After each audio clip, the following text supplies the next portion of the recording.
Mesdames, Messieurs, bienvenue à une nouvelle édition de Midi au Caire. On commence par le président Abdel Fattah el-Sisi qui a reçu aujourd'hui le secrétaire d'État américain Antony Blinken et la délégation qui l'accompagne en présence du ministre des Affaires étrangères, de l'immigration et des expatriés égyptiens, Dr Badr Abdelghati, et du chef des renseignements, le général Abbas Kamel, en plus de l'ambassadeur américain au Caire. Le porte-parole de la présidence, l'ambassadeur Ahmad Fahmy, a indiqué que le ministre américain a transmis au président el-Sisi les salutations du président Biden et son appréciation pour le rôle vital joué par l'Égypte afin de restaurer la stabilité dans la région, ce que le président a apprécié, soulignant l'importance du partenariat stratégique égypto-américain pour protéger les intérêts des deux pays et renforcer la sécurité régionale.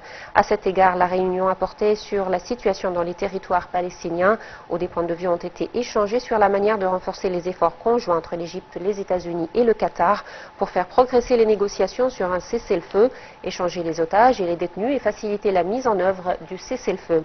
Le président el-Sisi a souligné la priorité d'une intervention décisive pour éliminer les obstacles à l'entrée d'énormes quantités d'aide humanitaire au peuple palestinien à Gaza qui souffre d'une catastrophe en termes de vie et de santé. La réunion a également porté sur les efforts visant à développer les relations bilatérales d'une manière à atteindre les objectifs fixés et les intérêts communs des deux pays. Lancement aujourd'hui des travaux du dialogue stratégique égypto-américain sous la présidence du ministre des Affaires étrangères Badr Abdelghati et son homologue américain Antony Blinken. Le dialogue stratégique égypto-américain vise à renforcer les relations bilatérales, accroître les relations entre les peuples par la culture et l'éducation et discuter du développement économique. Le dialogue examine également les efforts visant à parvenir à un cessez-le-feu dans la bande de Gaza. Une conférence de presse des deux chefs de la diplomatie aura lieu à l'issue de la séance du dialogue. Le porte-parole du département d'État, Matthew Miller, a souligné que l'essentiel des discussions de M. Blinken allait porter sur la manière d'obtenir une proposition permettant d'obtenir l'accord des deux parties et s'est refusé à fixer un calendrier pour la présentation de cette proposition. Hier, le Premier ministre Mostafa Madbouli a assisté au lancement de l'initiative Bedaya pour le développement de l'être humain. Le chef du gouvernement a annoncé que l'initiative Bedaya vient annoncer le début d'un nouveau contrat social qui met en évidence l'intérêt de l'État pour la construction de l'être humain. Les détails dans ce commentaire.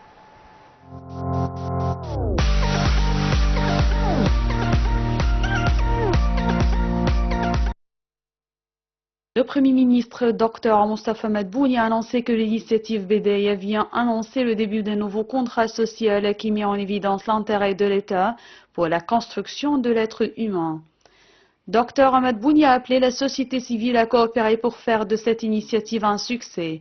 Cette déclaration a été faite lors de la participation du Premier ministre hier à la cérémonie de lancement de l'initiative présidentielle pour le développement humain, un nouveau départ pour la construction de l'être humain depuis la tribune de la place du peuple dans la nouvelle capitale administrative.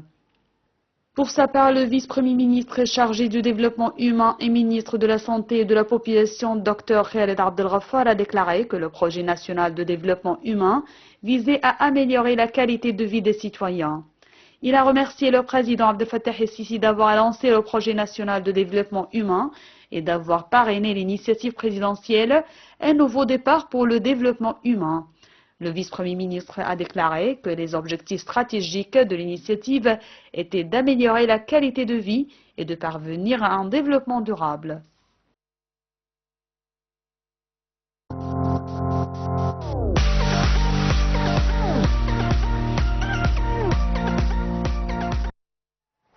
Dr Madbouli était arrivé plus tôt hier au Caire en provenance de Riyad après avoir achevé sa visite en Arabie Saoudite qui avait débuté le dimanche 15 septembre. Dans le cadre de son programme en Arabie Saoudite, le chef du gouvernement s'est réuni avec le prince héritier et premier ministre du royaume, le prince Mohammed bin Salman.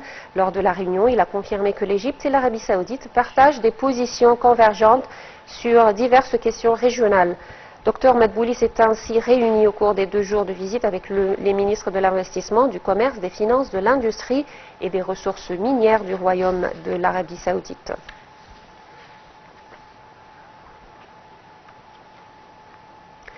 Le ministre des Affaires étrangères, de l'immigration et des expatriés égyptiens, Dr Badr Abdelati, a reçu hier le coordinateur spécial des Nations Unies pour le processus de paix au Moyen-Orient, Tor Wennesland.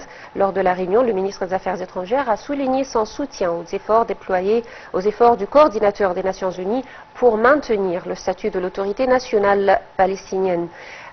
Plus de détails dans ce commentaire de Salah Maghrabi.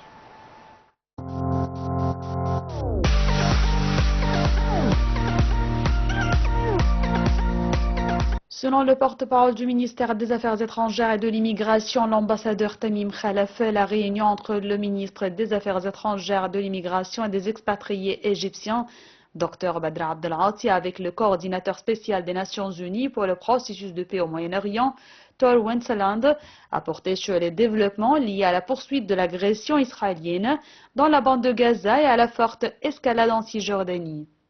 Le ministre des Affaires étrangères a souligné son soutien aux efforts du coordinateur des Nations Unies pour maintenir le statut de l'autorité nationale palestinienne en tant que centre de gouvernement pour la Cisjordanie et le Qatar.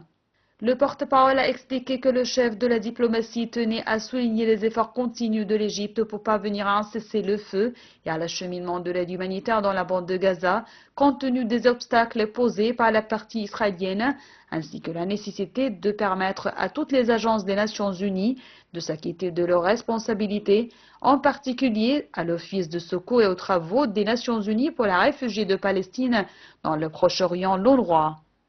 Le ministre des Affaires étrangères a également souhaité connaître les résultats des contacts du fonctionnaire de l'ONU avec la partie israélienne et l'autorité palestinienne, ainsi que les efforts de l'ONU pour mettre fin aux souffrances des Palestiniens de Gaza, soulignant la nécessité pour l'armée israélienne de se retirer du côté palestinien du point de passage de Rafah et de l'axe de Philadelphie et d'accepter le retour de l'autorité palestinienne à la gestion du point de passage, ce qui lui permettrait de répondre à son travail.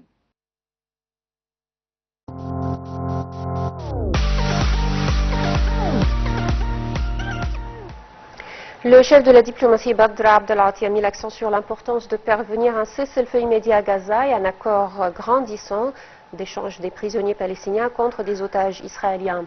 Abdelati a fait cette déclaration lors d'une conférence de presse conjointe avec le ministre hongrois des Affaires étrangères et du Commerce, Péter Szijjártó, tenue au terme de leurs entretiens au Caire.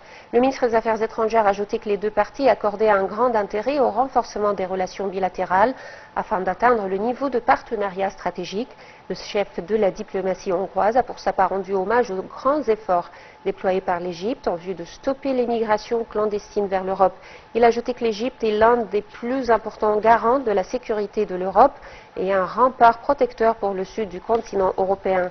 Lors de cette conférence de presse et à l'issue de la signature d'un mémorandum d'entente entre les deux pays dans le domaine nucléaire, le ministre de l'électricité et de l'énergie renouvelable Mahmoud Asmat a déclaré que l'exemple du réacteur nucléaire hongrois est pareil à l'exemple qu'avait choisi l'Égypte, d'où l'importance de profiter des expériences hongroises dans ce domaine.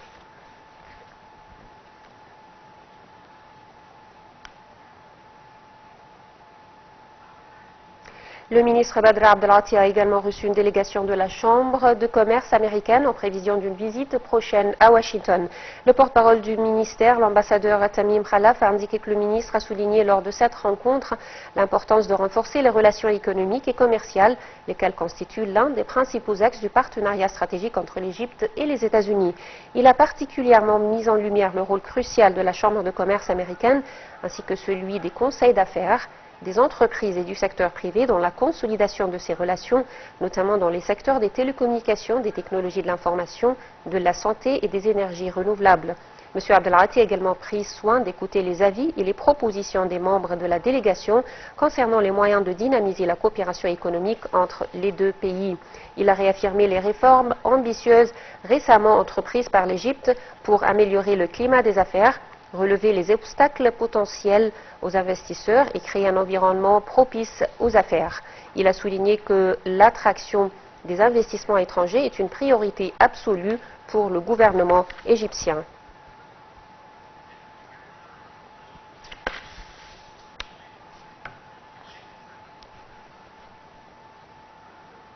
Et on revient encore une fois à la visite du Premier ministre Mostafa Madbouli en Arabie Saoudite, au cours de laquelle il a eu plusieurs rencontres.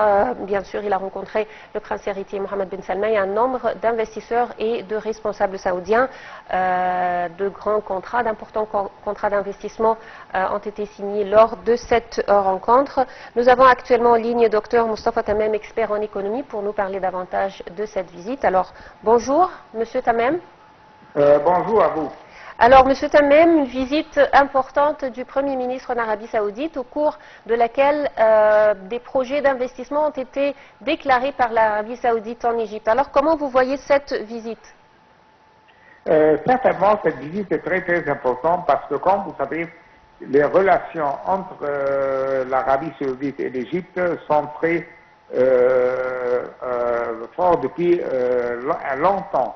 Les relations ont été peut-être très professionnelles et stratégiques.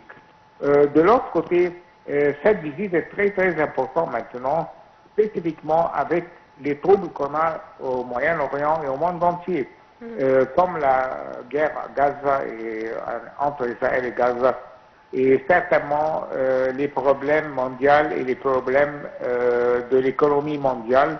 Et certainement, cette visite va donner un pouvoir pour avoir plus de la coopération dans le domaine économique entre l'Arabie Saoudite et l'Égypte. Et certainement, ça va avoir un impact positif sur les deux pays.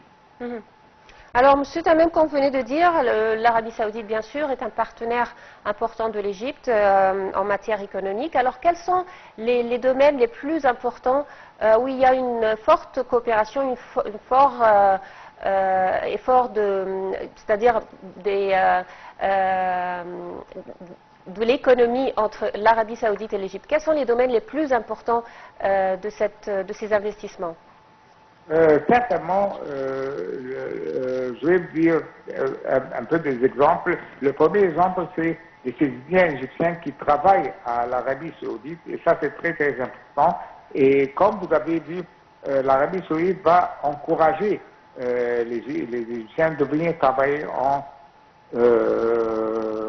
à l'Arabie Saoudite. De l'autre côté aussi, c'est le commerce entre l'Égypte et l'Arabie Saoudite. L'Égypte exporte beaucoup de produits à l'Arabie Saoudite, et ça c'est très très important.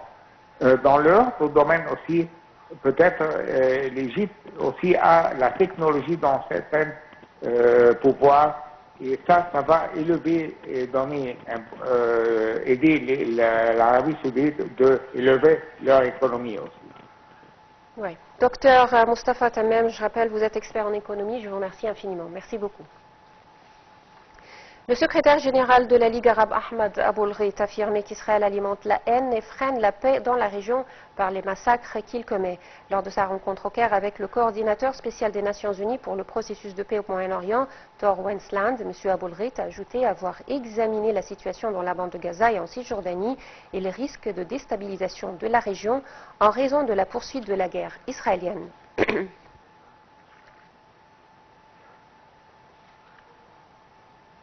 Le secrétaire adjoint de la Ligue arabe, l'ambassadeur Hossein Zaki, a reçu l'envoyé des États-Unis pour la Libye, l'ambassadeur Richard Norland. M. Zaki a affirmé que l'entretien a porté sur le développement de la situation sur le terrain en Libye et les moyens de résoudre la crise actuelle. Hossein Zaki a souligné qu'il a échangé les points de vue avec M. Norland sur le rôle de la Ligue arabe dans cette crise, notamment la préservation de l'intégrité territoriale de la Libye. De son côté, M. Richard Norland a passé en revue les efforts qu'il déploie pour sortir de l'impasse, assurant son appréciation du rôle pivot de la Ligue arabe.